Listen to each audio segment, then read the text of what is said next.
Okay, so let's begin. I'm trying to see where can I. Yes, that's right. Good evening, hello, and welcome to this webinar on executive presence. And wishing you a happy Independence Day. And since it's a holiday and you have shown up here, that tells me that this is something important for you and that you have made a commitment to be here. You registered yourself, you made a commitment to be here, and now you are here. So, thank you very much for that. From my side, I'm going to promise that in the next 60 to 90 minutes, whatever happens, I'm going to make sure that you take away great value from this webinar and that you'll be able to take some actionable insights that you can use, practically use them starting Monday when you go back to your workplace. All right. So, just as a introduction, let me just start by saying that my name is Rajiv Upadhyay. I'm an executive coach, and for the past 2 decades, I've been helping IT leaders at different levels, helping them to uh, deliver peak performance. So these leaders are already delivering at the peak of their abilities, but while they are doing that, and as they transition from one role to another role, they sometimes hit a road bump on the way. So my job is to come in and help them make sense of their changing situation. My job is to help them navigate that change. Uh, Again, look at reprioritize their reprioritize whatever that they are working on and help them to continue producing at the high level that they have already been doing. One of the areas that I work with them is executive presence, and that is what we are going to be talking about today. That is executive presence and strategic communication skills. So you're going to learn about what exactly is executive presence and why is it important and why does it matter to you? Why should you pay attention? Having said that, since you have registered for it, I'm sure you understand the importance, and I probably have been impacted uh, either with the lack of it or that somewhere you did try some of these uh, skills and they gave you some results, and you are looking to find a structured way of building your capabilities in this area. So, whatever it is, however you have come to this place, welcome, right? So, let's get started with this. Let me quickly start by setting the context. And one of the better way of setting the context that I found out is what I have learned from the leaders that I have coached in the past. And there is a specific pattern that comes across. They will tell me about the challenges that they are facing in their workplace. But one of the key things that keep coming back again and again is that they come and tell me that in some of these meetings, high stakes meetings, especially while communicating with the executives, they are not able to connect with the stakeholders the way that they expect to, and they are confused. They really don't know what is happening, and they come and tell me that I just gave them all the details, all the information that is required for them to buy into my proposal or to make that decision, but somehow they just glaze over and they do not buy into my proposal. I'm not sure how am I communicating. Is it my vocabulary or is it the way that I'm talking? But somewhere there is a challenge and I'm not able to connect with them. Now, this is where I say that it is the gap which appears because of executive presence or the lack of it, right? Now, so it is not about more information, it is not about vocabulary. And believe me, there are lots of very senior leaders, even at the level of managing director, who have asked me, is it my vocabulary? Because English is the second language to me. I don't know if I'm making any mistake in that area. So let me assure you, it has got nothing to do with uh, your vocabulary or the way that you are communicating.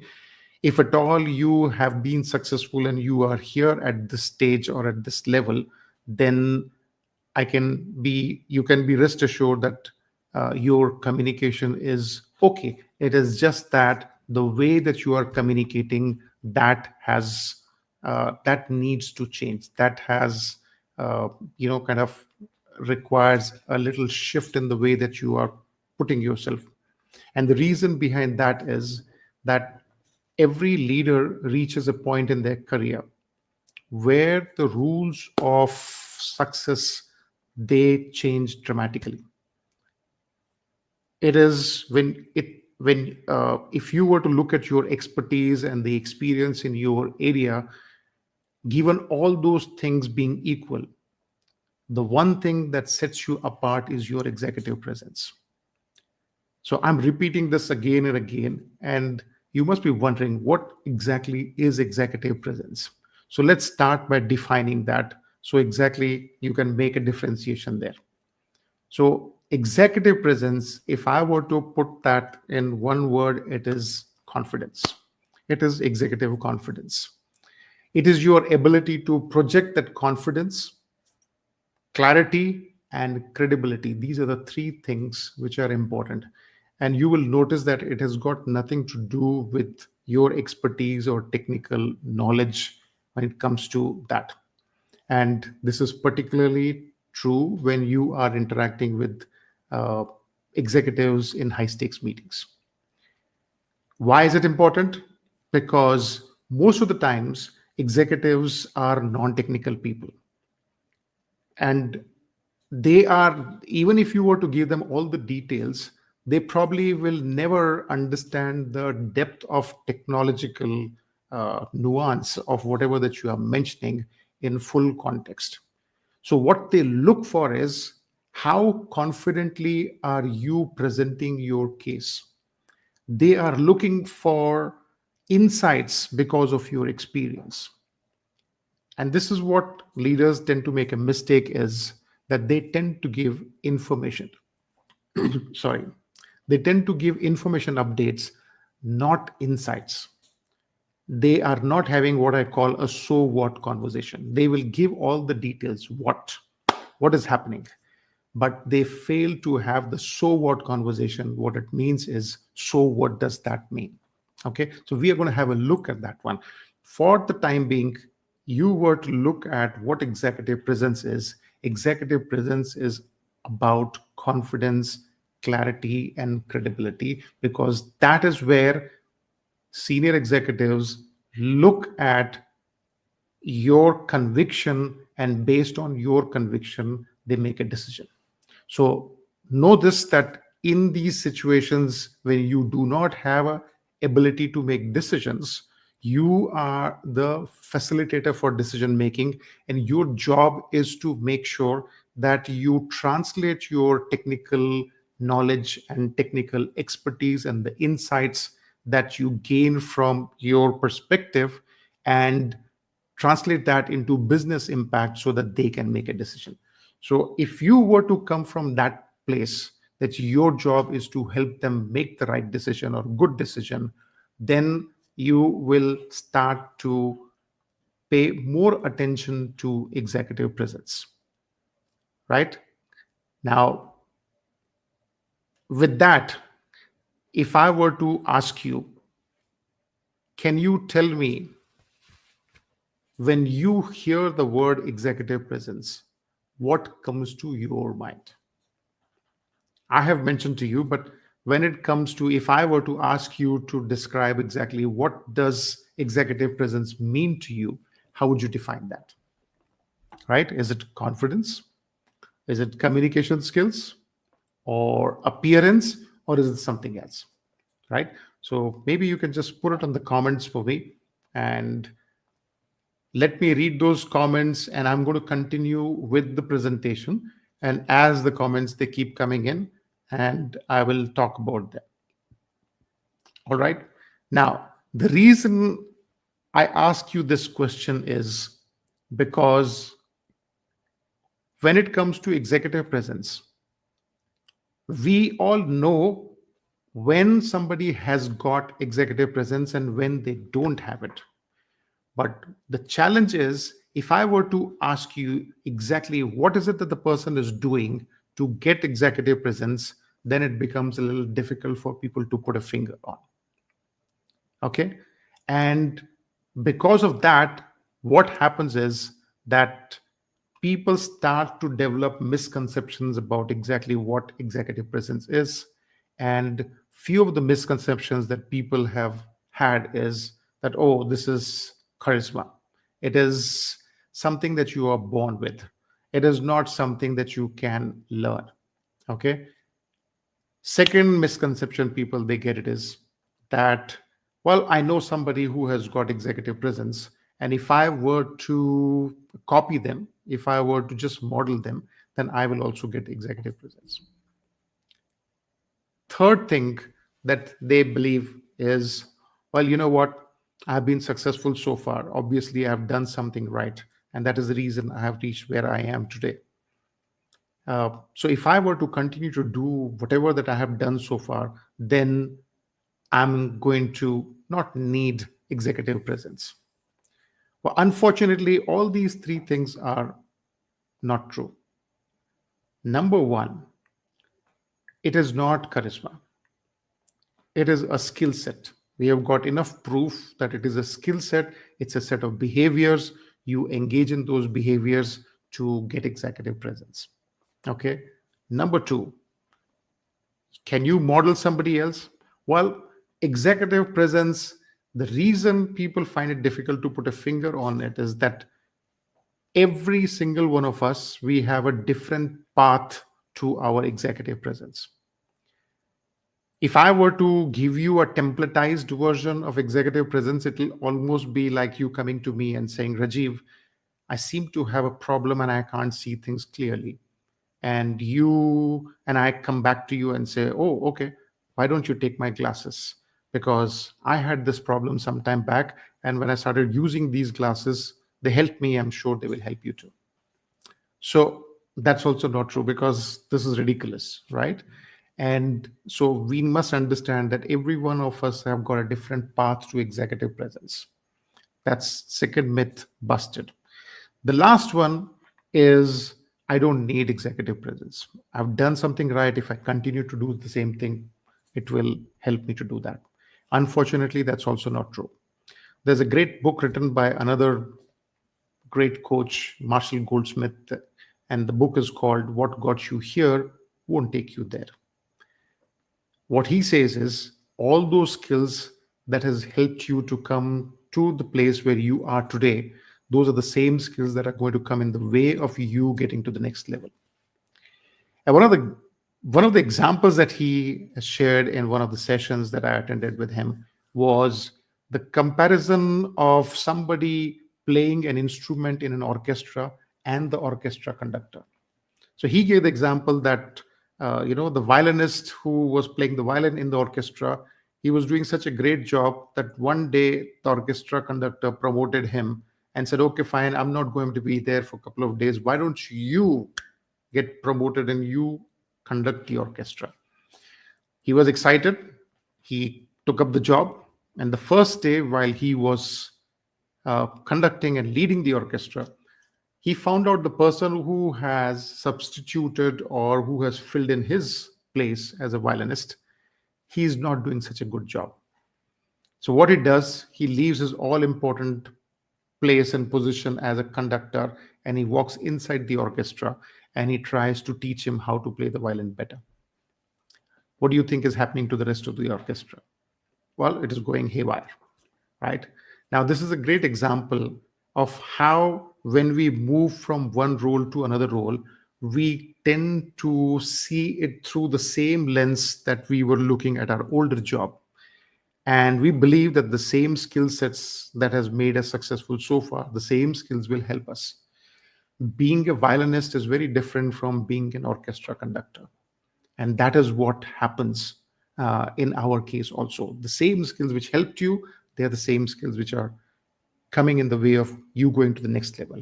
You need to let go of your older skill sets and become open to the fact that there are other skill sets which are important for you to look at. Does that mean your older skill sets are useless? No, of course not. You have got a deeper understanding of your role, and you have a perspective which is very unique because of your experience. Now it's your job in your new role to use that knowledge and the experience that you have gained over the years, and use that as a leverage to influence those people who do not understand it, those people who are looking up to you for insights so that they can make the right decisions, because their job is to make the decisions, right? So the reason I mentioned this is because many a times people are not able to put a finger on what executive presence is. So here is something that I'm going to share with you, that there are three different elements. If you know those three elements, then it becomes easy for you to define what it is, at the same time be able to bust the myths that this is what executive presence is. But most importantly, what you are going to learn is how to check where is your presence slipping. Once you have that knowledge and the diagnostics, then it becomes easy for you to start working on that. As I said, each one of us has got a different path to executive presence. So you will know exactly where you are leaking your executive presence and how to plug those holes. So what are those three components of executive presence? Sorry, I think I clicked. Yeah. All right. So these are the three pillars of executive presence. One is gravitas, calm confidence. The second is communication, clarity, brevity, audience adaptation. We will talk about all these things. I'm just listing them at this moment. And the third one is your appearance, your credibility, your professional signals that people send across. So, what is gravitas? Calm confidence under pressure. When you are not confident, and when you stumble or hesitate, then people do not feel confident in your abilities. When you reach the strategic level of leadership, those signals are extremely important. And I like to give the example of a medical doctor. I mean, if you have a medical condition, uh, and if you go to consult a doctor and you ask the doctor of their diagnosis of what do they think it is, you are very keenly listening to them. And if the doctor starts to tell you about, kind of talk to you in more in technical terms, and they start to tell you all the jargon, you probably will not understand anything at all, right? Secondly, if they were to come back to you and say they are not sure what is happening and I don't know, and if they sound uncertain about your situation, and if they were to say, let's experiment with this and that, what is going to be your response to their diagnosis? If you're like me, I would want to go and look for a second opinion. And the reason is, I'm not a medical professional. I don't understand that jargon, but I'm looking for somebody who can confidently tell me this is the condition, this is what your intervention should be. So when you are in as a technical leader, when you are helping an executive make a decision, that is exactly what they are looking for.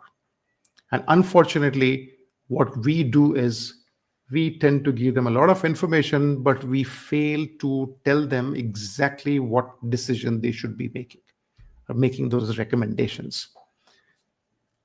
So, and why is it important for you to be calm also? Because most of the times, there's these situations that we face, they are high pressure situations. There are lots of uh, outcomes, money, deliverables. They are riding on the decisions that they have to make, and there is never enough time. So there is a lot of pressure. I don't need to explain it to that. I'm sure you live that every single minute of the day, right? So having confidence in your ability is one thing, but having that confidence under pressure, under uncertainty, under volatile condition, dynamic situations, that becomes even more important. Okay, so gravitas is about having that confidence. Second is clarity, brevity. Okay, so when you have a dog at home, this is exactly what happens. You can't help it. So communication, you are not communicating to inform, you are communicating to create impact and influence. The structure is very, very important. And when you do these two, three things, then the way people perceive you, the first thing that they notice is how exactly are you coming across, uh, you know, in your body language. When they don't understand the nuances of technology, they look for signals in your demeanor, in your confidence. So it's important for you to manage those signals. Okay, so let's start by looking at it, that when you are looking for those signals, what are you trying to look for? You're trying to look for how can you trust, what is it that you can do to trust the leader who's making the decision. People are looking for that trust. Okay, so here, let me ask you this question. When you are in the presence of a leader and you want to trust them, or when you trust a leader, what are the signals that you look for? When is it that you start to trust them? Right? Is it their words? Is it their body language? Is it their confidence? Or is it both? My assumption is it is going to be a combination of both things. One of the things that is important and relevant for us to understand is that those leaders who are able to inspire confidence, they are able to do two things at the same time. Not only are they able to stand up for their values and convictions, but at the same time, they are also able to connect with their stakeholders in a meaningful way. Right? Now, let me give an example. There were two different people that I was coaching some time back, and both of them, they had a different path to their executive presence, and they did not understand that part of it. And this is going to be a great example for you to understand what we mean by driving your stake in the ground, standing up for yourself, and also be able to connect with your stakeholders. So let's call the first manager Pankaj. And what was happening was that he was doing a great job. He had managed the projects well, always delivered on time, under budget, and his team loved him, right? So he had a great team and they just followed him everywhere. When it was time for him to get promoted, his manager called him and he had a discussion with him. And he says, well, you're doing a great job, brilliant, whatever. But at the same time, people feel at the executive level that you do not have enough weight, or you do not have enough visibility and assertiveness, and they feel that if you were to get promoted and be in the mm, you know executive level, that you will be very easy to get pushed around. That is the concern. Now he was kind of disheartened and he was very disappointed. It came to him as a shock. On the other hand, the other leader, let's call her Radhika. Now she was a very assertive kind of a person, very, very confident. And the way that she had led her team was exactly very similar to the Pankaj's team, because her team also loved her, and she was able to get things done. Uh, the difference was that she always put the deliverables or the tasks and the goals and objectives of the team and the organization first. She would put her ability to connect with the individuals second. And sometimes, because of that perspective, or because of that, how shall I put it, attitude or point of view, she would step on the toes of people or rub them in the wrong way.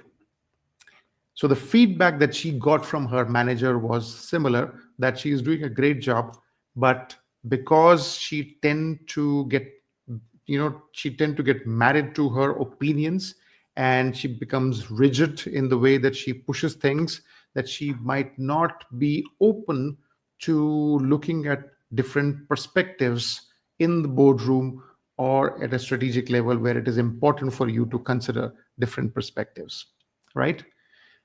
So she needs to work on her executive presence, because it is slipping in a way where she is not able to connect with people.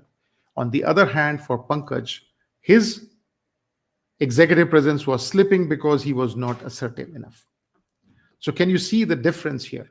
That one is too assertive and another one is not assertive enough. One is able to connect with their stakeholders, another one is not able to connect effectively with their stakeholders. So, leaders who have got executive presence, they are able to do that effectively by not only coming across as confident in the way that they present their ideas and proposals, at the same time they are also able to connect in a meaningful way with their stakeholders. It is not either or. Okay, so this is what helps you build trust with people. This is a critical insight that you must keep in your mind when it comes to building your own presence is concerned. Now, let's have a look at where is the leakage happens, where exactly and how does this happen. Now we are going down on a little nitty-gritty level of how does it happen, right? So far what we have done is we have looked at that stakeholders, senior leaders, they're looking for that confidence.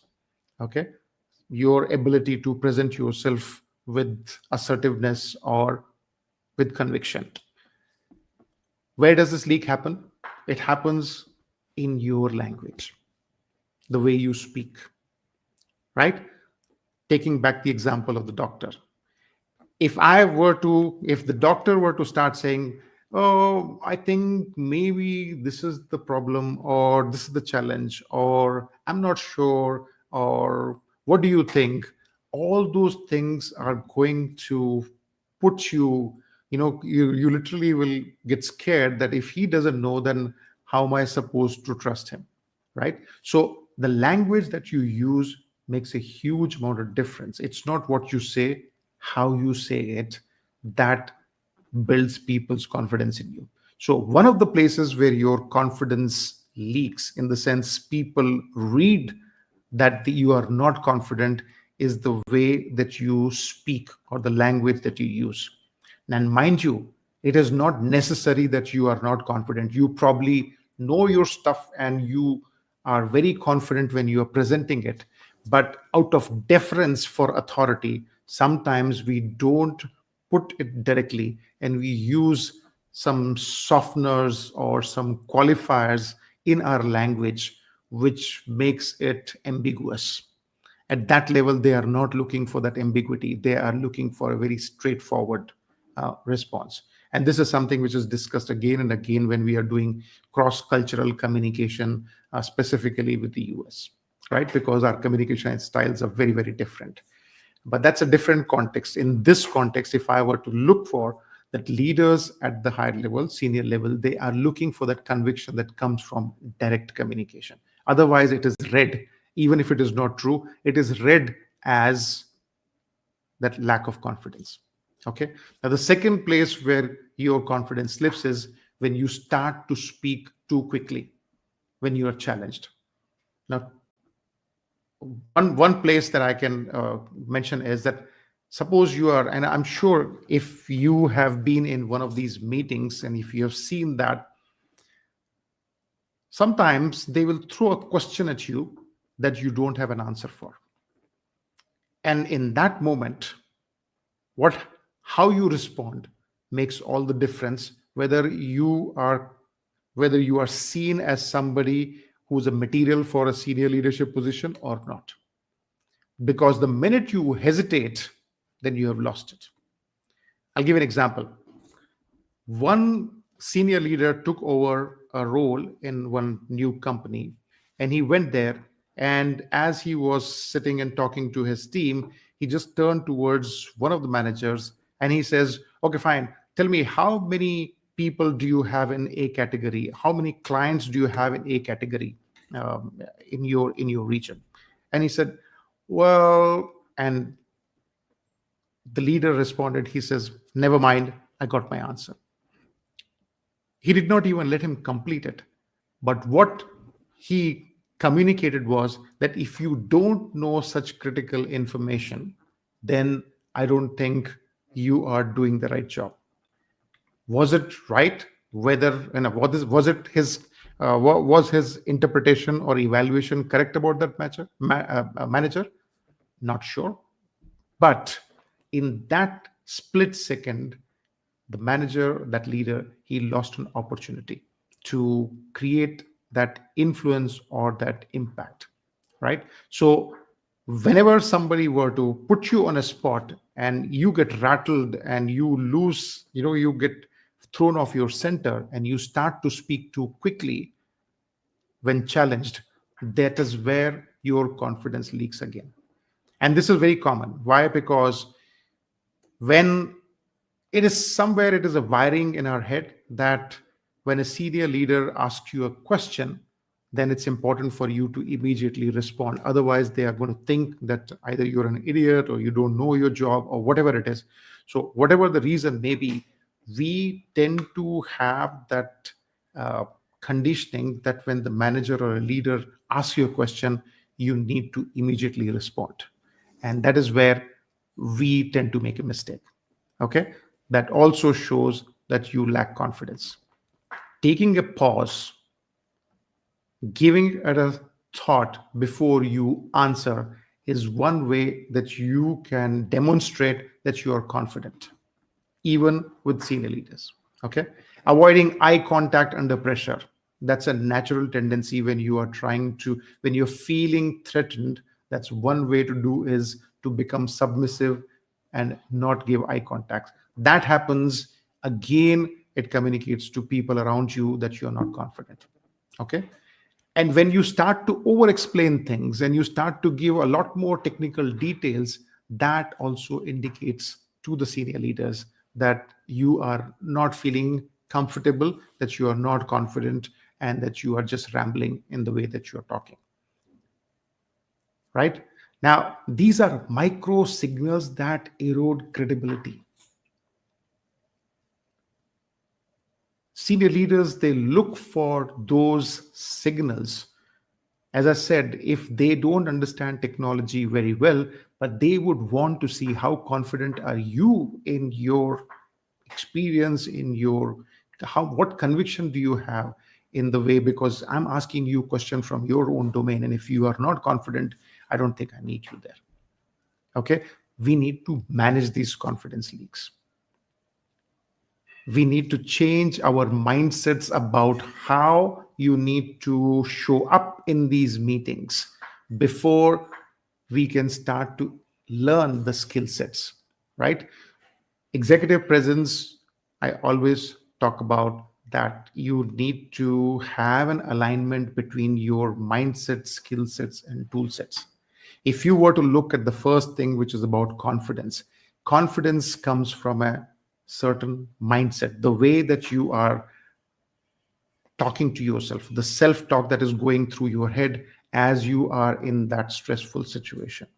Okay, so we work during the workshops, we work on identifying what is the self talk that is going on, and how do you need to rephrase it or reinterpret it so that your communication comes across more confidently.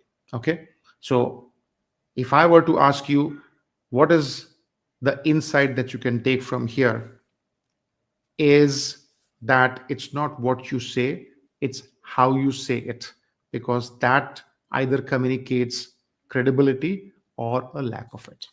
Okay, so I'm going to just stop here for a second, have some water, and in the meanwhile, would like to hear from you, what exactly do you think is that you have taken away so far from this session?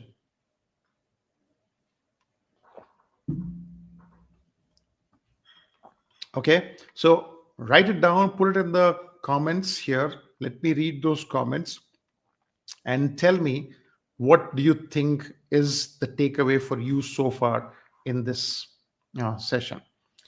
This is the first part of executive presence that we are talking about, that mindset, the confidence. Mindset is something which is going inside your head. People can't see it, but the way that your body manifests it, that's what is read by others as confidence. Okay, so you need to manage that. So one of the ways that you can do that is by changing the language that you are using. You have to become conscious of that fact. Why? Because conditioning of so many years of the way that we communicate with our bosses or seniors is that we will never put that into a direct assertive manner. We will always offer that as a suggestion. There is a way for you to offer that as a suggestion, but it can be as a recommendation rather than a suggestion. Okay, so one way to do that is, from tomorrow onwards, stop using that phrase, I think maybe we should, or sir, maybe you, I mean, you know best what needs to be done. No, they don't. So that is also one more statement that can be uh, replaced. So there are many such expression that we get used to using them again and again, that is taking away from our confidence or taking away from people interpreting us as confident leaders. Okay, so one of the things that I have done is that I have got a prep guide that I have prepared, in which I have listed few of these common phrases that we use, and also recommendations in terms of what you can replace those sentences with. So if you are interested, and if you're just here on the channel watching it and you haven't registered, maybe you may want to look at registering. um, yeah, so you may want to kind of register it there, and I will send it across to you. That is going to be a good resource for you there to work from. So coming back to this part, that instead of saying I think maybe we should, what you could replace that is, based on the data I recommend. Now, this is a very simple thing, and I'm sure you have heard people say that, but how easily does it roll off your tongue? That is very important. And I would recommend that you use this sentence next 1 week, maybe first thing in the morning, just write it down, that anytime somebody were to say, I'm going to say, start my sentence by saying, based on the data I recommend. This is also called framing. We I talk about that in the workshop once again. How do you frame your sentences makes a lot of difference. Okay. Sorry to interrupt. That's another one that we uh, use in the meetings when we are trying to show deference to a leader or to authority or a designation, that you start your sentences by saying sorry to interrupt. No, that again takes away the power and it shows you as a less confident person. So instead of that one, use the expression, let me add a strategic context, right? When you are saying, let me add a strategic context, in a very subtle manner, you are communicating to the other person that you are not looking at the bigger picture. And I think this is how you should be looking at it instead of looking at it like this. Okay. And it comes across as not offensive, it comes across as very polite. At the same time, you are able to get your point across to the person. Now, does that require a little mindset? Yes, of course, it requires a mindset. Does it require these skills? Yes, of course, it requires these skills. Now, these sentences may seem quite simple and straightforward, but for you to be able to use them when the time comes, that is the most important part. That's where the difference is in if you are able to project your presence or you are not able to project your presence. Okay, so it's important for you to make them part of your vocabulary. And I give the example that every time somebody were to say, oh, happy new year to you, the automatic response that has been conditioned for us is saying, wish you the same or same to you. But when somebody says happy birthday to you don't say same to you. Why? Because we have been conditioned to say, to not say that. The obvious answer is thank you, right?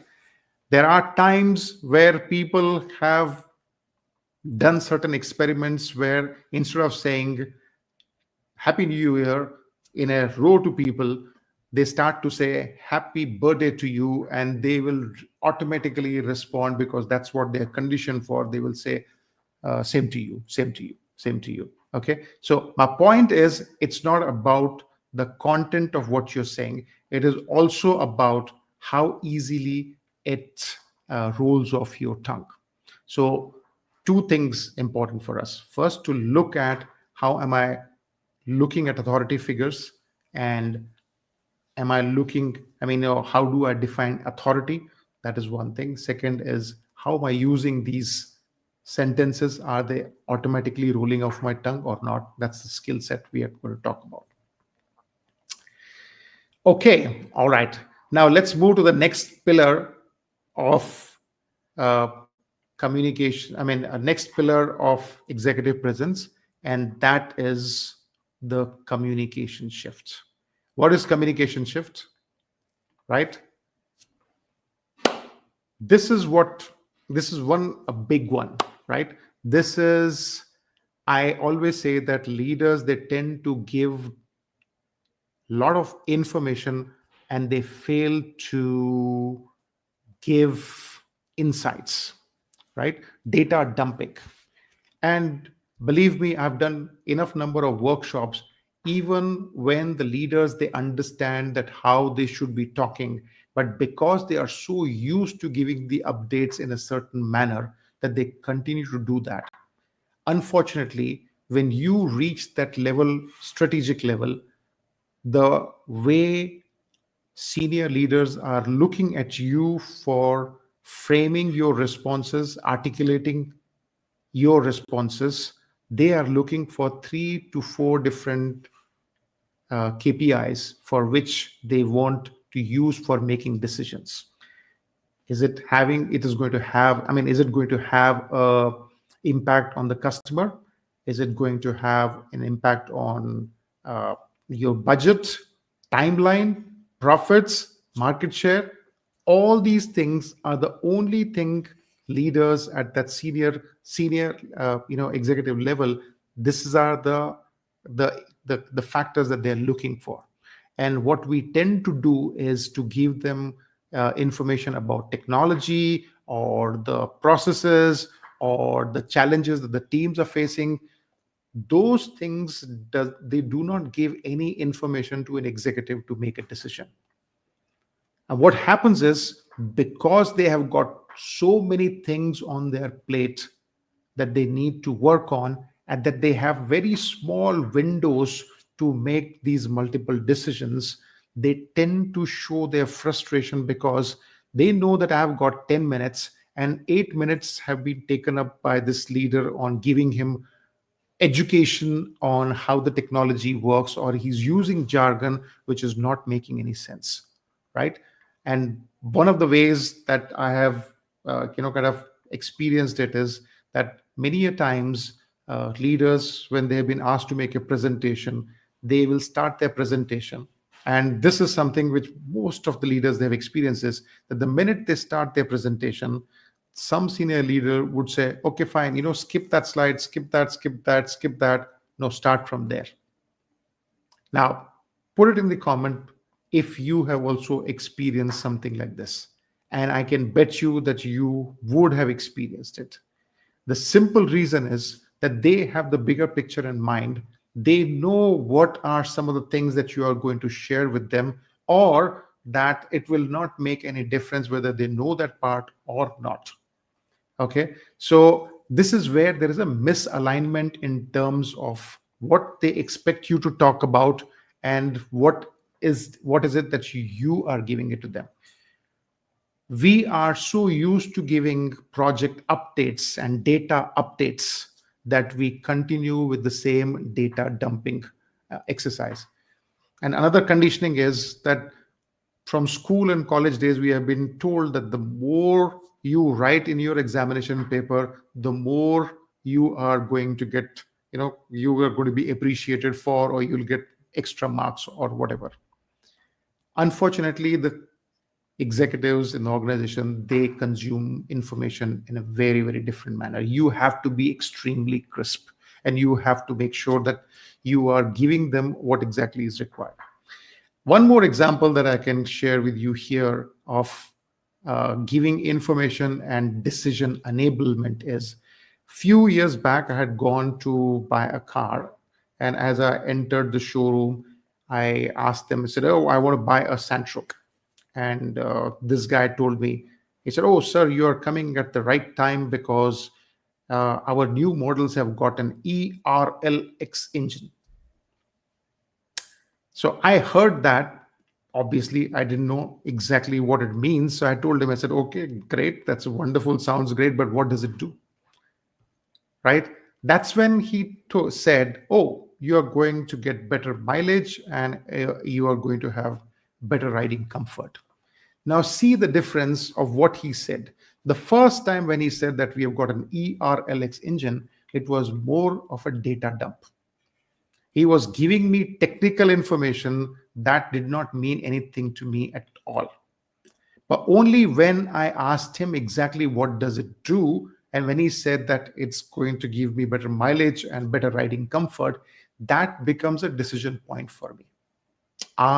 Okay, fine. So this model has got that. Right?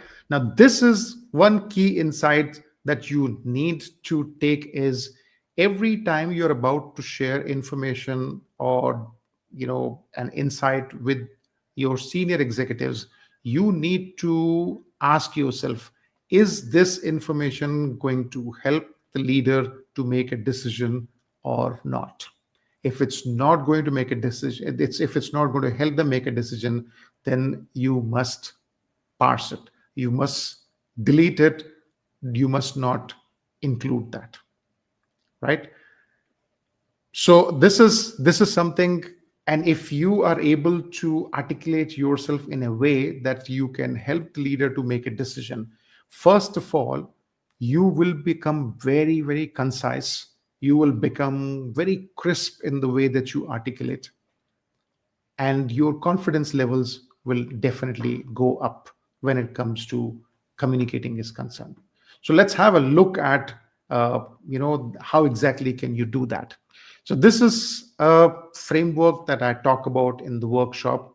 There are a set of 5-6 frameworks that we use in different situations. I'm just going to share one, and I'm going to give a little, the light tour version of that one, because obviously the time available here today does not allow us to go into deeper details. But the key parts of that impact framework is the three parts. That is, first, I stands for issue, state the problem clearly. Okay. Second, magnitude, what quantify the impact it is going to have. Okay. The third is action, give your key recommendations. When you talk like that, you are you are coming out from the weeds, you are coming straight to the point and hitting exactly what the executives are looking for. I call it the bluff framework also. It's called the bottom line upfront. Whatever is the bottom line, you just present that first. Okay. So when you are talking to an executive, state clearly what is the problem, then again quantify the impact. What is the impact it is going to have? Is it going to have an impact on the timeline? Is it going to have impact on the revenue or customer satisfaction, or what exactly is the impact? You need to clearly mention that. That is the second thing that you must talk about.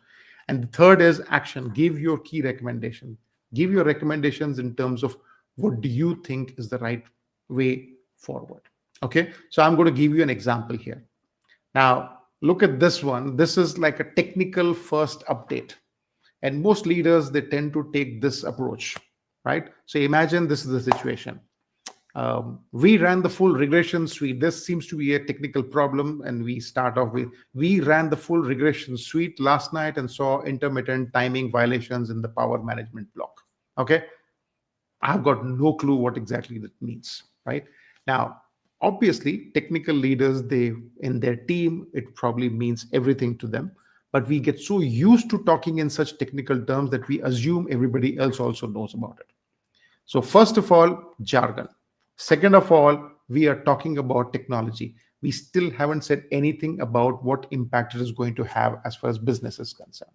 Second, the EDA logs show multiple false paths, exceptions. Still nothing on the business impact. Third, our debugging so far has involved, once again, it's about the process, what we are doing, what is going to happen, nothing about the business. We are still collecting data. Now, by the time the leader comes to this place, the executive is completely confused. They are unsure whether it's urgent, not urgent, it is critical, not critical, and what exactly is the decision required from him, right? So you have taken so much of your time, of their time, and you still haven't been able to give them any piece of information that can help them to understand what decision they must make. Is it a go or a no-go? Now, if we were to flip this thing, if we were to put this impact frameworks, that lighter version also, if I were to look at this, this is how you can articulate it, right? Now, we have a stability issue that could delay the customer sampling scheduled in 48 hours, putting $15 million revenue at risk. Now, great. In one sentence, in the first 5 to 7 seconds, I have been able to give them what is the problem and how is it impacting the business. I understand many of the technical leaders, they might not have the overview of the revenue part of it or whatever. But if you are at a senior leadership level now, I can be rest assured that you have some oversight in terms of customer impact. Okay, so this is something relevant. You need to adapt it. Then our analysis points to a likely root cause in the power management block. Now, there is a technical context which is there, but we have removed the complete jargon and we have talked about the root cause. What is the root cause? It's something in the power management block. Okay, fine. That's enough for me, right? That there is something like that. So what? So this is basically addressing what. And the second part is, so what does that mean? Well, it means that we have got 3 options. Give them those 3 options. What exactly are the 3 options which are there, right? You cannot go with, let's go with just this one, because then the executive would want to know, why is it that you are recommending this? But when you give them options, they can see it for themselves, which one makes the best sense as far as business outcome is concerned. Okay. So when you do that, and finally, you do not just assume that they will know what is the best way to go forward, you explicitly articulate and mention that this is the recommendations from your point of view, and why is it that you are giving that recommendation. Now, it can be any situation, but you can see clearly how this I impact framework can be used for clearly, crisply articulating a problem statement, options, and action recommendations. Okay, what does it do to the executive? For them, it gives them a clear idea of what is at stake and what decision needs to be made and what is the sense of urgency. Now, this is exactly what they are looking for in any situation. If you learn to communicate like this, it just changes the game completely. And I'm sure you can see that it has got nothing to do with technical expertise. It has again got to do with the way that you communicate. Executive presence is more about the way that you come across, and people do not give it enough weight. But when it comes to this level of leadership is concerned, this is something which is really critical and important. Right? So I hope you are able to see exactly how these two things come together. Your ability to come across confidently and your ability to frame your communication in terms of business impact. How does that come across to a senior executive? So let me ask you, are you able to see exactly how does it impact your executive presence, the way people see you, they perceive you? Okay, so keep that in mind, and let's move forward. Okay, so these were the two examples we have already covered. One is about confidence, one is about communication. And yes, so correct. As I said, this is the closing slide for the second part. How does it impact your career, right? Because many leaders, they experience their career growth slowing down once they reach a certain level of leadership. We get used to getting promoted at regular intervals throughout our career, but then it's an incremental shift in terms of exactly what you have been doing and how you are doing and what continues to grow, the size of the projects, the size of the team. But when it comes to the strategic level is concerned, the things change dramatically. And the way your profile changes is like this. First of all, you're an individual contributor. Then you become a contributor in a team. And then you become influencer in the sense that you start to work cross-functionally where you do not have authority with people, and you start to to curate a lot of decisions in a cross-functional team settings, right? But finally, at an enterprise level, your job becomes to be the facilitator of decision making, right? And that's where your insights become important. When you communicate to inform, you are just doing data dumping, you are just giving them information. But when you uh, talk in terms of business impact, then you are influencing, you are shaping decisions, you are nudging action. And that's how the communication changes as you move into these strategic roles. Okay, so executive presence, it accelerates this transition from doer to the decision shaper.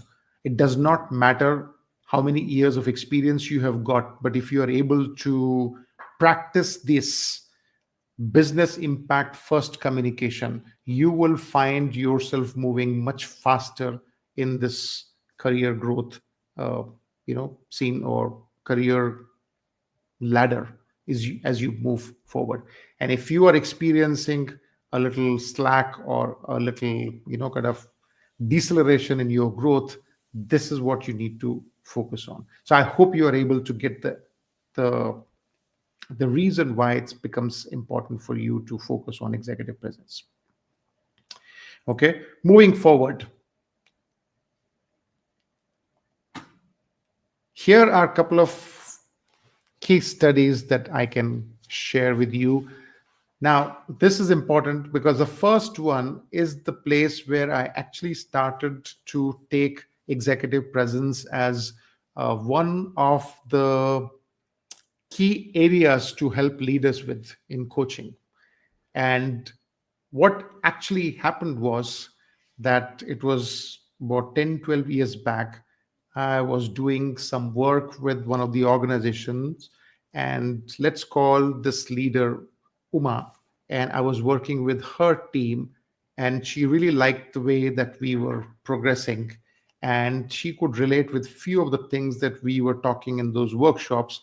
And after the program got over, she came to me and she confided in me that she is having certain challenges in getting people to listen to her in these high stakes meetings, and that she is not able to get the approval for a particular infrastructure upgrade in her team. Now, I knew that she's a kind of smart woman, very very successful, and her communication skills were also great. She was quite clear in her head and she articulates well, but I wasn't too sure exactly what was happening. So I told her, I said, okay, fine, let's work on this. Let's see what happens. Now, there were certain experiences in my own career that I could relate with this transition. And that time I'd had kind of a vague idea of how these two things would come together. But that gave me an opportunity to start working on it. And just a side note, whatever that I worked with Uma, that created the foundation for this program that we am offering you today. Okay. So what happened was I started to help her, and we worked on her ability to influence the leaders and the way that she was communicating. So the long story short, after about kind of when after about 4 or 5 months of working together, she went back to the senior leadership team and she made that proposal once again, and this time she was able to get the green light, right? And she was very happy. So after that happened, then we put all our pieces together and tried to look at exactly what was it that was different from the first time that she went and the second time that she went. And I also was trying to put those pieces together. And then Uma said one sentence that kind of captured the whole sentiment of what is the difference, where exactly executive presence comes into picture. And what she said was that the last time I was prepared for the presentation, but I was not prepared for the conversation. This time I was prepared for the conversation. And what she meant with that was that she was not ready for influencing the decision making process in the first time. The second time she was. So, this is one real life example that I can share with you where it has made an impact. The second one is a more recent one, and this is one young leader that I worked with almost about 6 months back, and he uh, was a senior product manager in his organization, and again he came with the same challenge that he is having challenges in terms of getting his senior executives to take him seriously, that whenever that he has got something to share with them, they will always seem to be rushing and not paying too much attention, whereas a couple of his peers who are not even as qualified or smart as him, they seem to be able to connect with their senior leadership teams in a much better way. And he was completely confused about what's happening and why is it happening. And I started to work with him. And one of the areas that I again started to help him to focus was on his communication and in terms of what is it that he was doing that was probably putting them off. And one of the things that Ajay was doing, let's call him Ajay. So what Ajay was doing was that whenever he would go to these high level meetings and he had certain ideas from his team on the product development, he would go with a list of 10 to 15 things. And the minute they would look at those 10 to 15 things and they would want to kind of rush out of the meeting saying that we don't have time for this one, we will talk about it later on. So one of the areas that I helped him to do was to tell him that, look, there will be millions of options. There will be hundreds of things that you would want to do or to make an offer to.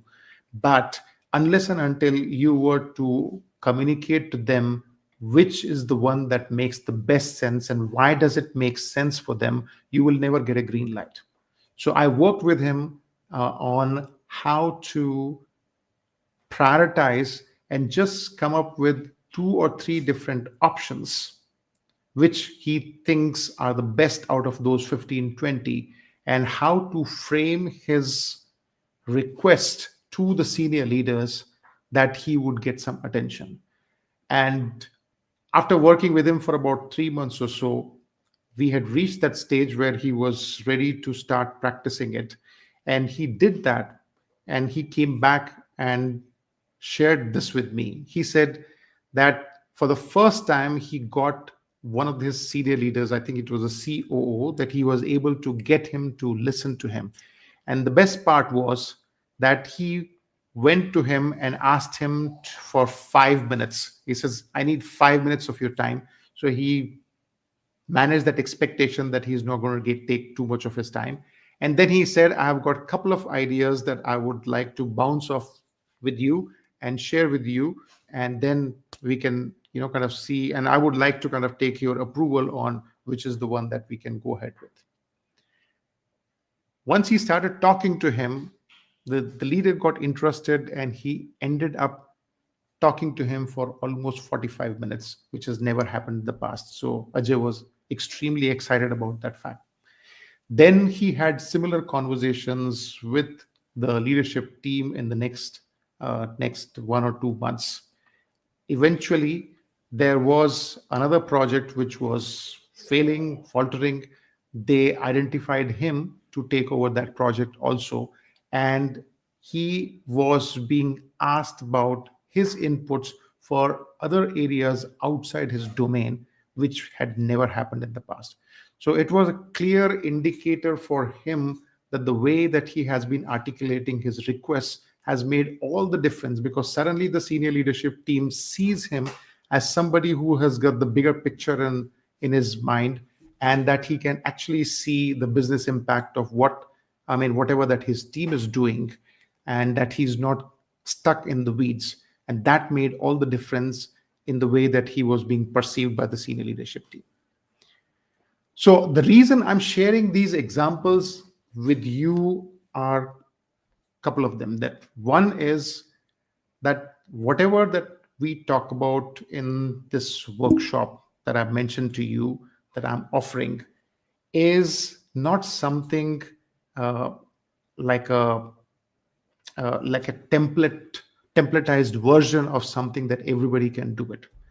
It's not something that has come from a book converted into a program. It has been evolving for the last 15 years, and there is solid proof of hundreds of leaders who have gone through this frameworks and this framework of executive presence who have got results. And the third thing is that these frameworks, once you start to use, it does not take very long for you to start getting results, right? So these were the 3 things that I wanted to share with you when it comes to these 2 case studies are concerned. And I hope that, you find it useful in the way that you are looking at, whether this thing makes sense to you or not. So as I mentioned earlier, that this is a precursor to one of the workshops that I'm holding, and it's called the Executive Presence Accelerator. It's a 4-week program, and the details of that program are available on this site. You can scan the QR code and you can visit the site. You'll be able to see exactly what are the different details. I'm not going to go through all the details in this. The objective is not that. Mm, but let me just say this at this moment is that all those people who, I mean, all of you who are here at this moment, you probably all are at a different level of growth and development when it comes to when it comes to building your executive presence is concerned. You probably are, some of you might be just exploring it, or some of you might probably be feeling the pinch of this lack of executive presence, and you might have experienced in your career, so you might be a little bit more serious about it. And there are some people who are, they know exactly what it is, they know what the challenge is, and they are looking for a solution, right? So I understand that everybody is at a different uh, kind of point in their journey to build their presence at this moment. So it's not necessary that it is the right solution for you at this stage, but if at all you are one of those people who feel that this is something that is what you're looking for, then I would highly recommend that you find out more details about it on the website. And if at all you are ready to join the workshop, it is 15,000 rupees for the entire workshop, but there is a early bird offer that I'm making, which is 8,999 if you were to join in the next 48 hours. And that includes a couple of bonuses which are there.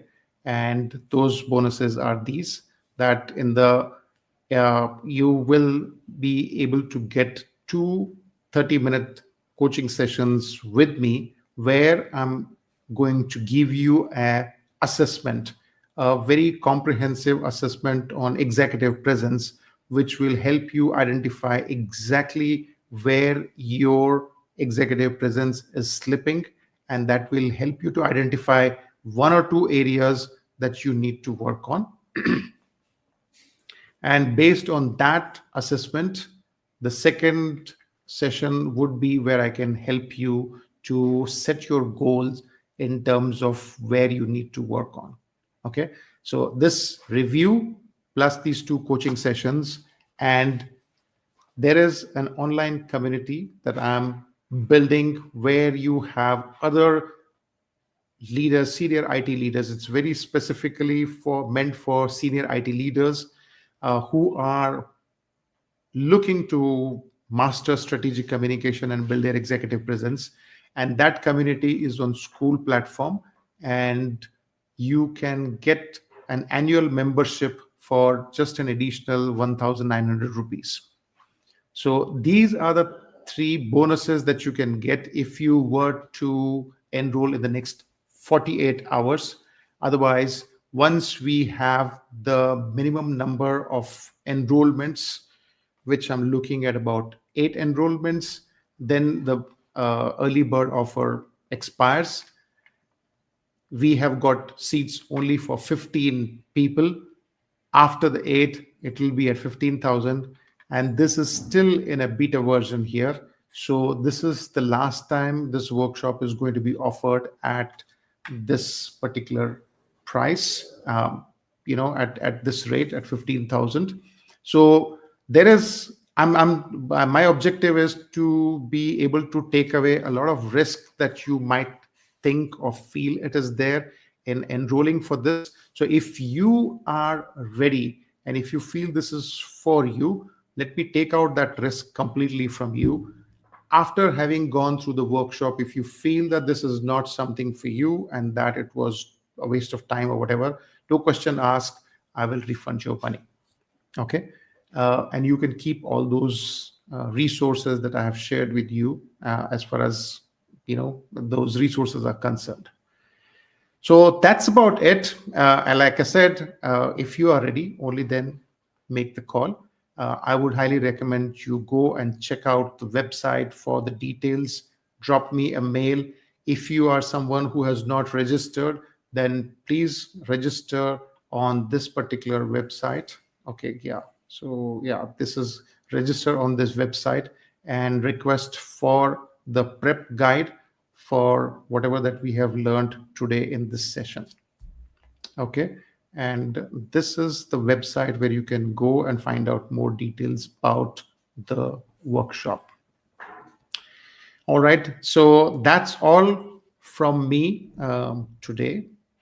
And if there are any questions, I'll be happy to answer them. Otherwise, let me just leave you with this thought, right? That's my final thought to you. It's a reflective question that you must ask yourself. Whatever your situation is at this moment, but if you could walk into your next high stakes meeting and you can be 100% sure that when you walk into that meeting, that people are going to look up to you, they are going to hear you when you speak, and they are going to trust your judgment, and they would be willing to be led by you in a situation where they don't know too much about your domain. How would that change things for you in the next 6 months? Right? Give it a thought, think about it, and see what it means to you, and let me know how that works out for you. All right. So, thank you very much for your participation. Thank you very much for coming here.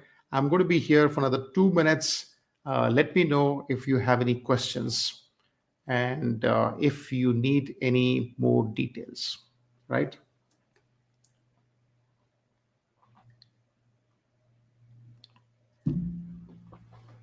So, what I can say is I always read my mails and I always respond to people.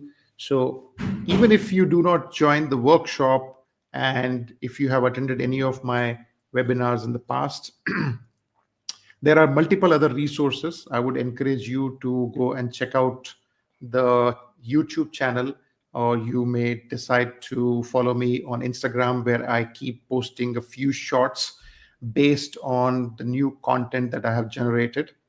If you would want to experience what is it like to be part of that community, drop me a mail and I will send you a free 7 days trial to the community, where you can actually see what all is there. It is still a building. I mean, it's still in the work in progress. We have been working on it for the last 3 to 4 months time.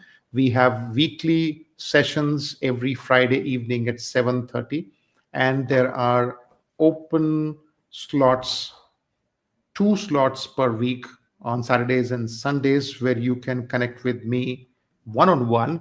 So when you are part of that community, these are a few things that you get. You get a lot of workshops, you get a lot of templates, tools, and frameworks which are part of that repository. Then you also get opportunities to be part of these weekly forums of question and answers, or connecting with other leaders too. Plus, if you are part of this coaching program, then you have a couple of these slots that you can uh, book with me for a brief 30 minutes one-on-ones, and I will help you, direct you to uh, first of all help you define your problem statements, or help you to point you in the direction of exactly what you should be doing, or kind of help you answer any questions, or for that matter, look at how you can use the resources available in the community. So there are multiple options which are available. And as I said, at whatever stage you are of learning or growing your executive presence, there are options available. So, yep, Thank you very much. And let's continue the conversation from here. And I'm going to see you sometime either in another webinar or in the community or connect with you on Instagram or email, right? So thank you once again and wish you a happy weekend. See you soon. Bye bye.